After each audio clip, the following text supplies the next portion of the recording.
Hello, Assalamu alaikum, good morning, and a very warm welcome to all of you from our team. So, without any delay, let's start our exclusive webinar on alumni small grants.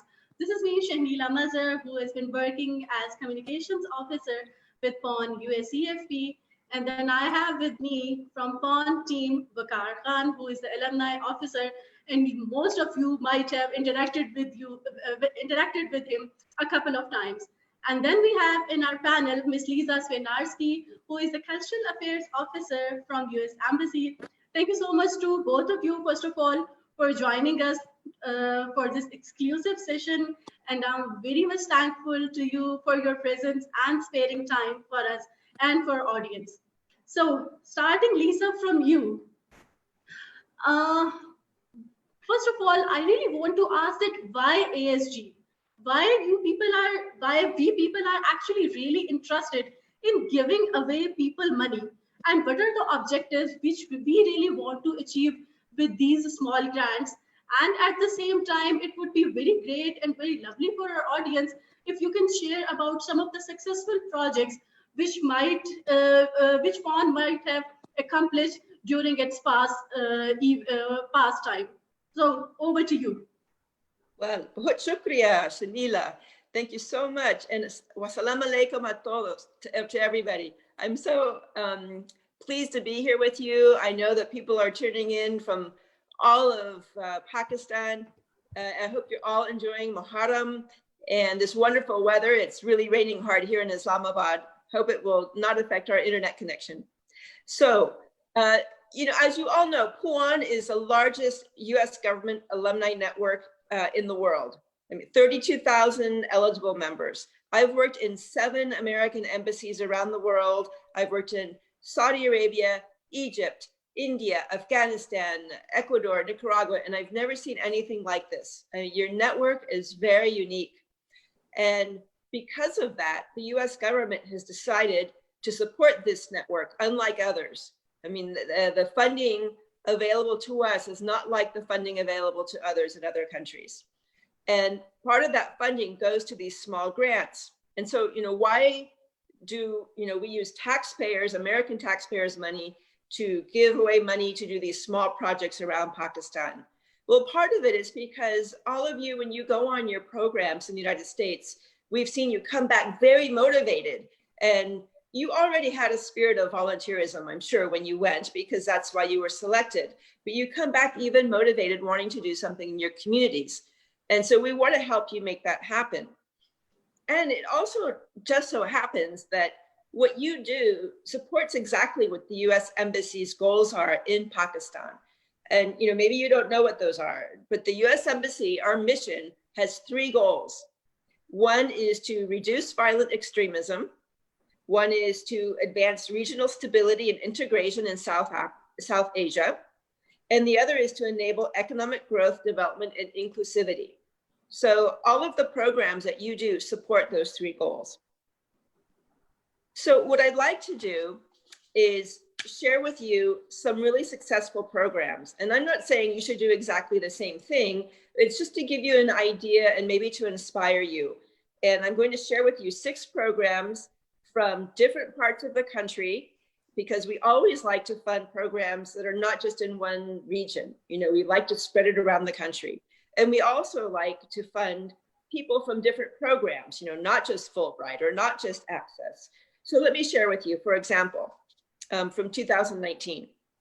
Humphrey, IVLP alumna, Farheen Naveed in Karachi, used her funds to prevent violence and empower women living with people with substance abuse disorders, to increase awareness regarding domestic abuse, violence and trauma, and different coping strategies to deal with such issues.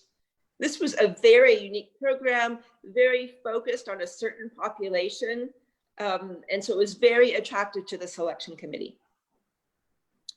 Our Disabilities Exchange alumna, Saida Najma Shakur, she carried out her project titled Heal Up.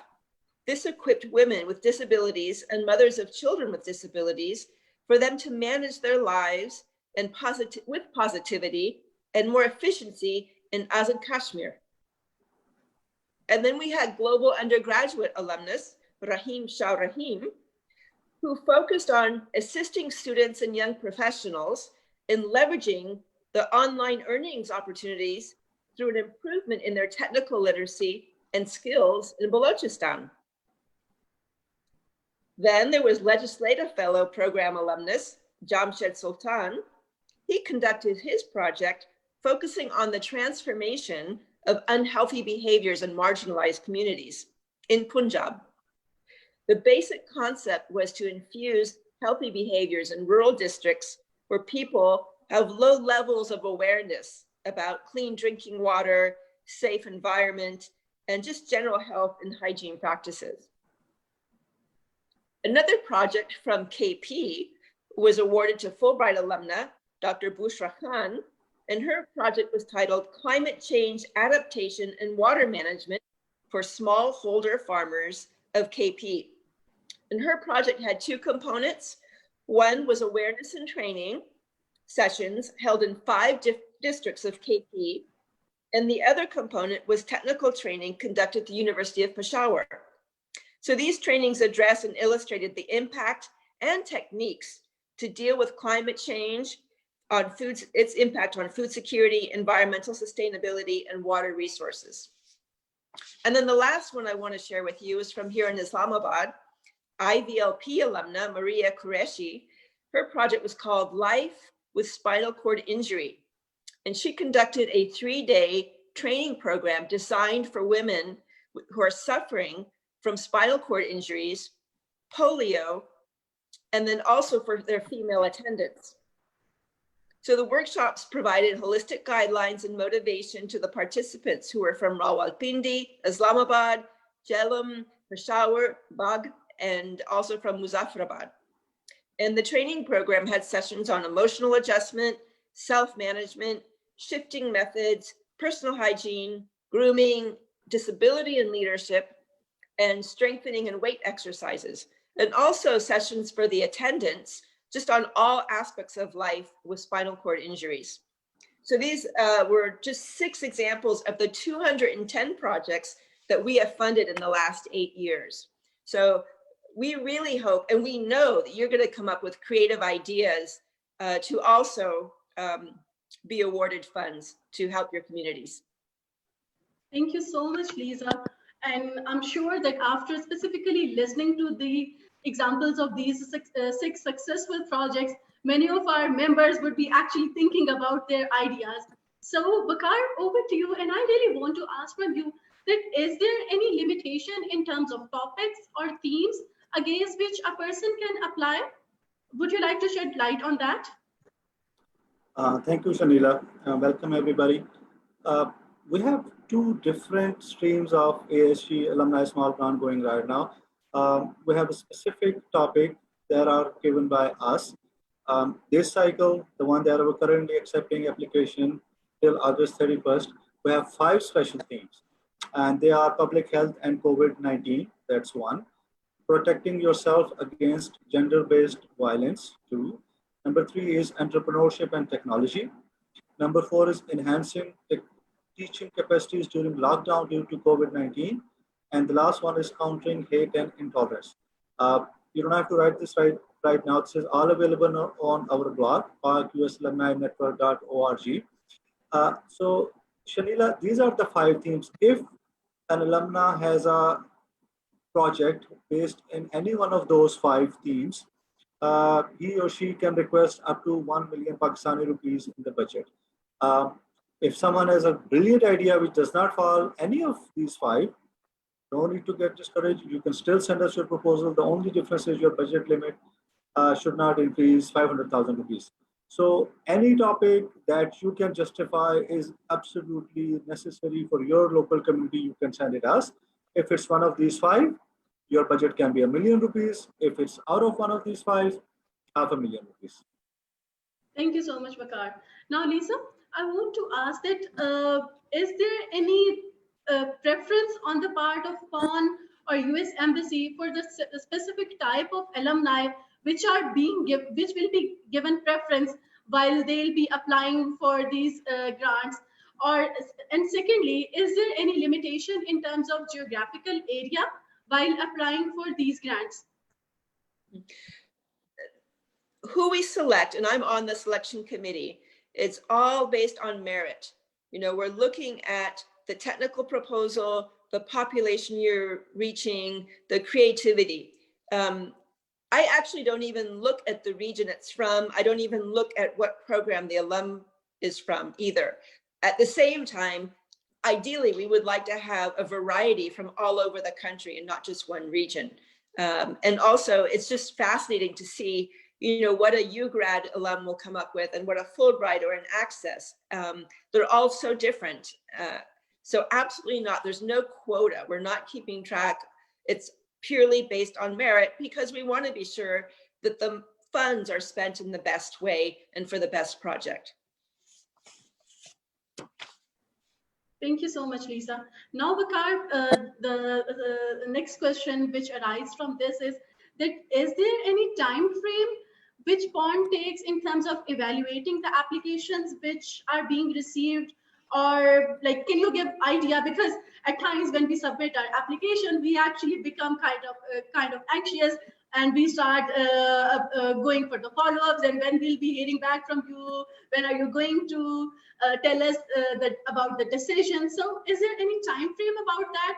And secondly, if you would like to tell our audience briefly about the selection committee or the review process, the kinds of the steps under which any application goes, so that our audience would also know that, okay, fine, if we are taking time, so this is the step or this is the stage on which our application might be.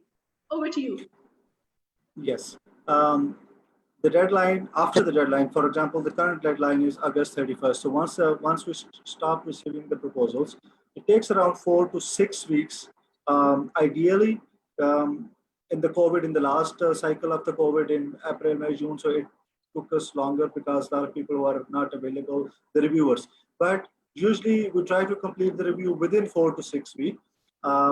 Within 4 to 6 weeks, everybody will receive an email of success or not success, either way. We'll inform everybody through emails. The one who get their proposals approved, they will go into this contract signing things and fund transfer. That will take another 2 weeks. So my advice to everybody is, like, when you are developing your proposal, your activities should start like 2 months after the deadline. So for the current cycle, if you're submitting your proposal August 31st, so I would say give me September and maybe mid-October to November when your first activity starts. I see a lot of proposals even now which says like my first activity will start on September 5, now, which is like 5 days after the deadline. So then I sent them back very respectfully, politely, like, please. So one thing is 6 to 8 weeks after the deadline, you start your activity plan, which will be part of your proposal. Second thing that you have to keep in mind is the maximum time that we have for this project is 4 months. So that 4 months starts the day we sign the contract with you and we send you the money. And it will end the day you submit all your reports, the closing reports. So all activities, no activity should extend over 4 months. So these are the two. About the review process, we have 3 tiers of review.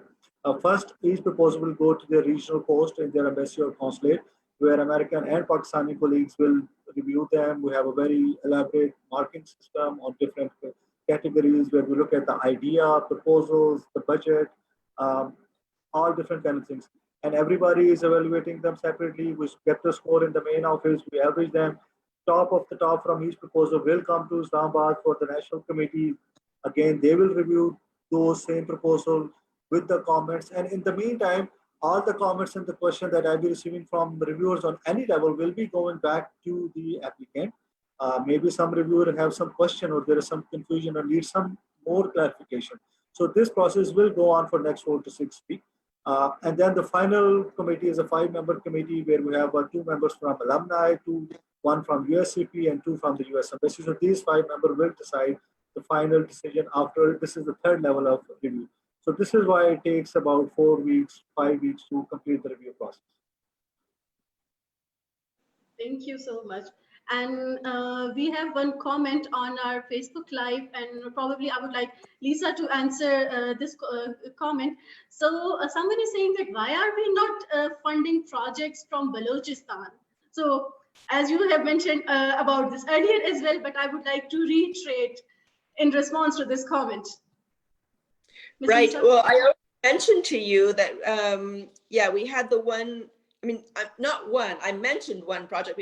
We've had several projects from Balochistan, but the one that we had before that I mentioned was helping students and young professionals with technical literacy so they can possibly make money online. So that was one project from our alum, Rahim Shah Rahim.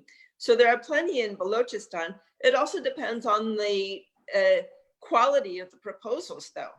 So maybe in a particular cycle, we don't get high quality proposals from Balochistan, but we get some from Sindh. And maybe the next time we get really great ones from Balochistan, but not from Sindh.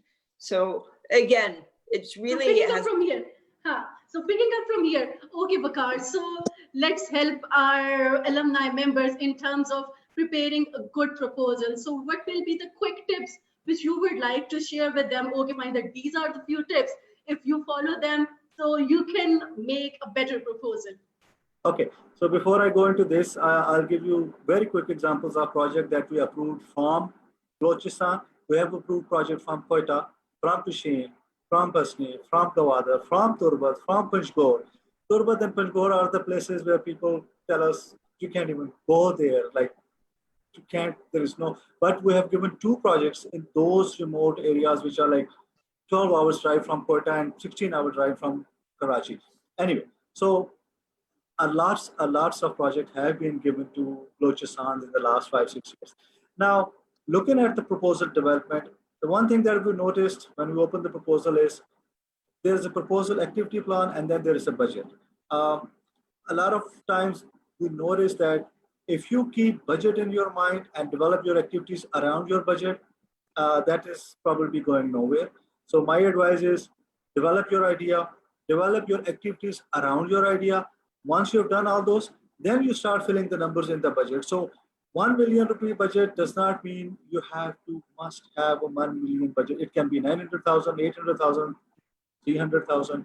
We have even given a grant of 30,000 rupees, which is, I don't know, like 3% of a million.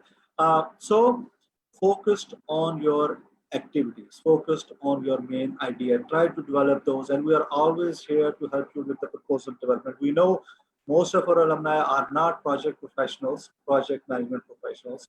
They probably won't have a background in the project management. So this is why if you go into a proposal form, it's a very, very simple proposal form, very simple questions. Each section will ask you a response of less than 500 words. We're not looking for a very high level professional project management document. Simple idea.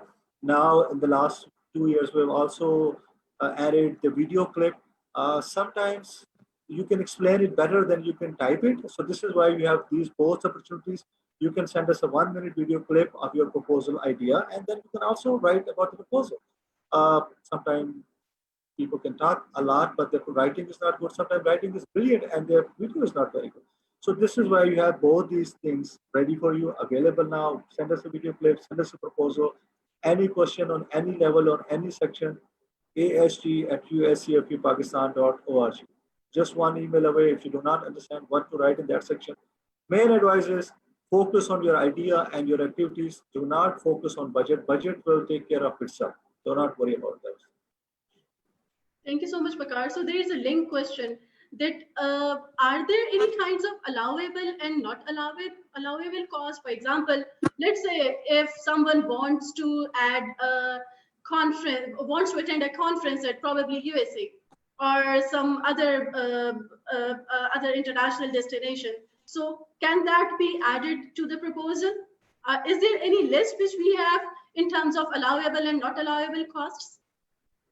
Yes, so if we go on the PWAN blog, PAK-USAlumniNetwork.org, go to the grant section, and then at the bottom of the page, you will see FAQs. And FAQs, it's about a 10-page document which has like all the basic rules. But just to simply answer your question is, salaries to alumni are not allowed. Construction of any building will not be allowed. Donations, giving stuff to somebody, to schools, to poor people. Basically, it's a capacity building program where you teach something, transfer some kind of skill to your community people. Nothing personal should be taken out of this. I cannot apply for a conference, to attend a conference in US, academic conference. Similarly, you cannot have a academic research related project even in Pakistan. Basic idea is you have to spend this money on activities that are good for your community. Ongoing project, if you have some business and you need some more money, this will not be approved. So again, the detailed list is on the blog. Main idea is personal, because all of us, all of you went to US on a US State Department funded programs, and now you're back. And now I think it's time for all of us to get back to our communities. This is the whole idea of volunteerism and communities. Thank you so much, Waqar. So, Lisa, coming towards you now, as Waqar also earlier mentioned, that we have got open themes and special themes for our grant proposals. So, from alumni perspective, we really want to know that are these themes kind of static one, or they are going to change over the period of time? Yes, the themes are changing. So we get together as a team, US EFP and PWAN and those of us at the embassy, to think of, well, what are some of the issues going on in Pakistan where we think our alumni might want funding to address? And also, what are our priorities? So of those 5 themes, I can see 3 pandemics in them. Obviously, COVID is a pandemic. Gender-based violence is a pandemic. Hate and intolerance is a pandemic. So those are 3 things that are really close to my heart, things that we need to work on, not just in Pakistan, but around the world. That's what a pandemic is. These are 3 things that I would like funding to work on in my own country. And then you have entrepreneurship and technology, which can help in combating some of those pandemics. You know, the best way to help countries recuperate from this pandemic is to, strengthen the economy. And it's not just increasing jobs at big companies, but helping people to come up with their own ideas for their own companies. Also, enhancing teaching capacity during the lockdown. You know, there are so many dedicated teachers out there who really want to help their students progress despite not being able to come to the classroom. And so if we can give them tools on how to help their students, that would, whatever's best for Pakistan is best for the United States. We want Pakistan to succeed at the national level, but also at the community level. And that's why I love the ASG program. Thank you so much, Lisa, for the elaboration. Now, Waqar, coming towards you, we have got a question as well from our Facebook Live. So someone is asking that why does PWAN really want ask for a complete proposal? Like, as per the commenter, sometimes it becomes difficult for a member to submit the whole proposal. So what is your stance on that? I think, to be fair with the reviewers, if they don't have complete information, they will not be able to make a decision. Again, this is not a very long proposal. It's a very simple proposal. Now that everything is online, everybody has to go to pwan.pk/alumni registration portal, log into their account. We are not accepting paper-wise proposals anymore. So the good thing is, if you think it is long or you need some information, if you get to page number 3 and you don't have information handy, you can always save and log out and come back tomorrow. But unless the application is complete, the system will ask you, this is not complete, please complete before you hit the submit. And any section that is required and is not filled in will not go through. Perfect. Thank you so much. And we had advertised earlier as well that 31st is going to be the last day to apply for these grants. So is there any specific time as well? For example, can I submit an application 3 a.m. in the morning or 3 p.m. in the evening? So what are your thoughts on that, Waqar sir? So August 31st means 11:59 p.m. on August 31st, Monday, before we hit the Tuesday, the September 1st. My advice is, my experience is around 90% of people will be sending their proposal at 11:50 and 11:56. Please don't do that. There are 2 reasons. One, you may face some problem at the last moment at your end, internet, email. And believe me, every single time on the next day when I go to office and open my laptop, I see like 20 or 30 emails which says like, I was about to upload, electricity went out, internet went down, and but now that everything is online, I cannot help you there. Your proposal must be in our system before 11:59 p.m. on Monday evening. So advice is, another reason is, send me your proposal at least 2 or 3 days in advance, because as the proposal received, I start reviewing them right away for just initial review and completion. If something is missing, if something is wrong, I will tell you right away that your CV is not attached, your video clip does not have a sound or does not see the picture very clearly. Any technical requirement that is missing, if you give me 2 or 3 days, I will send you email back within 24 hours. Now, if you send me an email at 11:59, which is perfectly legal, and I'll see it on the next morning at 9:30, if there is one comma or full stop is missing, I cannot send it back to you, and you will have to wait for the next cycle. So deadline is for just the system to block you. But for you, I think the deadline should be like 2 or 3 days in advance, so you and we can work on this together. Okay, thank you so much. So there are a few comments on our Facebook live in which people are actually posting the gist of their ideas on which they want to work. So what is your advice on that? Can they discuss the idea as well beforehand, before submitting the formal application? Or the committee would review the application once it is going to receive the full-fledged proposal along with all the annexes? We technically don't like to get into the idea debate with the alumni, because that can get into like a very different direction. So I see a lot of people in the events come up to me and say like, I have A, B, and C idea. Which do you think is the best one to get the funding? So if you are thinking of like which one is best for you to get approval and get the funding, I would say that is a wrong approach. You should not think of like which project will get approved and I will receive the funding. You should, because in the application, after the executive summary, there is a justification section, which has like no word limit. This is the only section which has no word limit.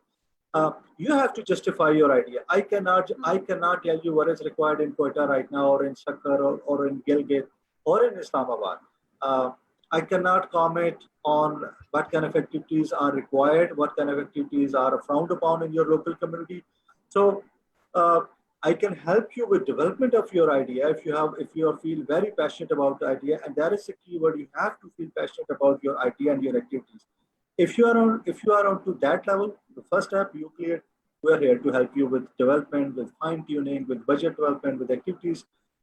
Even we help you with the resources. If you are looking for, because PON is again 30,000 plus people, very highly qualified young people. If you're looking for volunteers, if you're looking for Fulbrighter to come and deliver a lecture, we will go to the local chapter and find you that person and save you a lot of money. We can also help you with the venues. We have LinkedIn corners around the country. We have a very good relationship with the universities and colleges. We have senior alumni in a good organization who are willing to help on all the time. So this is where we come in when I say we will help you with the development of proposal. We are towards the conclusion of our session. It's 11:29. So I would like to wrap up. First of all, Lisa, coming towards you, what are the concluding remarks which you would like to share? Plus, I really want you to urge our alumni members that still we have got 6 more days and they should really apply for these grants. Right. Well, I would like to say that the word that Vacar used was passion. And that is really key. What is something that you're passionate about? Something that maybe it's not part of your job, maybe it is, but something you've always wanted to do to help a particular community. This is the chance to be able to make that dream a reality. So think about what is something that you'd be really excited to work on outside of your job, because you're all very busy. So obviously you want to do something outside your job that you're really looking forward to during your free time. So that was my suggestion. Also, what a bonus to be able to have Vacar look at your proposal first before it's submitted in the final version. So if I were you, I would submit my proposal tomorrow in order to get that feedback. And then your second one is going to be so much better, your second version. Yes, definitely don't start writing it on August 30th either. You know, give yourself some time. Show it to some of your friends and colleagues to get their advice so that it really will stand out, because we get a lot of applications and you want yours to stand out as being creative and doable. Don't try to save the whole country, you know, focus on a particular community and really tailor what you're going to do with them. And I think then you'll have a very good chance of funding. Thank you so much, Lisa. Waqar, coming towards you, I still can see at least 2 more comments on our Facebook, but because of time constraint, I guess we need to end over here. So I would like to repeat our email ID as well, and also share the concluding remarks so that people can reach you out for their questions, because people noted down, he's the guy who is going to respond to your queries, and I can assure this thing that we are always at your disposal. We are always there to help you out, because as Lisa also mentioned, we really want our country to progress. We really want our communities to get benefited from these grants. Waqar, over to you. So the email address is asg@usefpakistan.org. You will see this in the Facebook comment section also. Any questions, send me an email. I will try to answer this as quickly as possible. Send us a proposal, again, online. Go to your system. If you have technical issues, if you can't log in, if you have some password issues, again, send me an email and we'll talk to IT people and try to resolve your issue before the deadline is up. Thank you so much, Waqar. Thank you so much, Lisa, for the wonderful session. And I can really hope, and we really look forward to receiving lots of good proposals after this session. And we are receiving comments as well on our Facebook page. Yes, the recording of this session would be available on our page as well. Once the session will end, it is going to take Facebook a few minutes, and after that, the recording would be automatically uploaded on our Facebook page. So you can always listen back to this recording, and in case of any further queries, as Waqar has also mentioned, you're always welcome to send us your queries. And please, once again, we are saying this, that don't wait for 11:59 on 31st of August. Start working on your ideas and submit your ideas before time by keeping the margin of deadlines, so that in case of any urgency on your side, you might have enough time to figure that out. With this, I sign out. This is Shanila Mazhar signing out from here. And thank you so much to our panelists once again.